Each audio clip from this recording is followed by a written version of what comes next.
In this episode, I am going to show World Under 12 champion Divya Deshmukh few important endgames which will be practically useful when we meet such endgames in our games.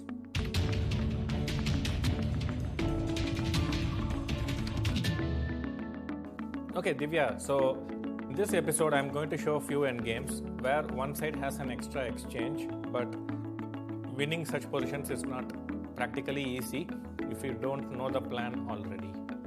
Okay, so let's bring the first position on the board. White has king g2, pawns h4, g3, f4, bishop a8. Black has king e3, rook c7, f7, g6, h6. So here black has an exchange up, but how do we make progress? How should black play for them? I'll give you 1 or 2 minutes to think. See if you can come up with a plan. Otherwise, I will tell you how to play for wins in such positions.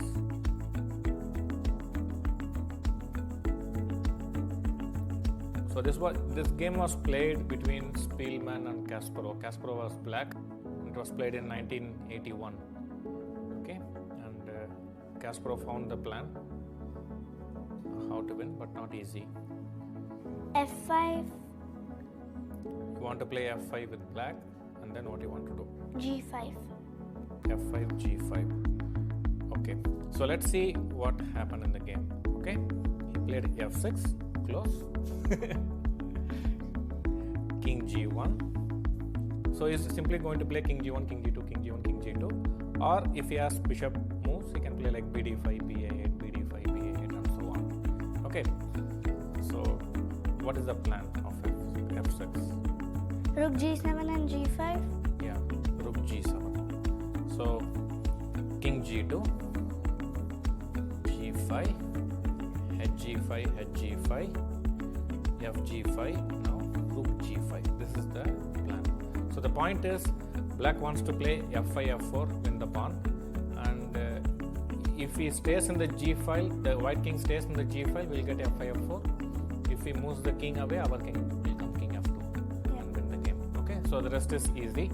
For example, bishop c6, f5, idea f4, and if king h3, king f2, black wins. Okay, so once we know the plan that we have to go rook g7 and then push g5, if we know this already, it's easier to take a decision practically whether to go for such endings or not.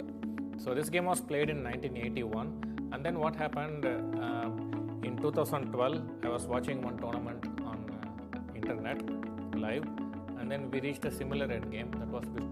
That game was played between Grischuk versus Magnus Carlsen. Okay, so let's see what happened in that game. So let's bring the second position on the board. White king e3, rook h6, pawn a3, b2, c2. So black has king c7, bishop d5, pawns a5, c5, b7. So this position was reached. Now Grischuk is playing white, Carlsen is black. And when I was seeing this game, I remembered that Spielman Kasparov example, and I was very curious to know whether Grischuk also would remember that example and the winning plan, right? Otherwise, it will be, and this is a rapid game, okay?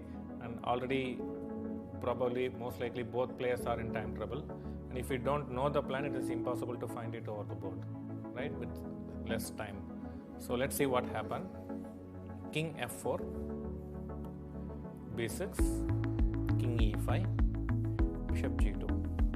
So he's simply going to wait with the bishop. The position is very familiar, no? Yeah. Very similar to what we saw earlier. Rook h7. Yes, the colors have been reversed. Yes, the colors have been reversed. King b8, rook g7, bishop f3. So he's basically gaining time. Okay, there's no harm in doing that. The other don't want to keep the rook on white square. King d6, bishop e4, c3, bishop h1, rook e7, bishop g2, b3.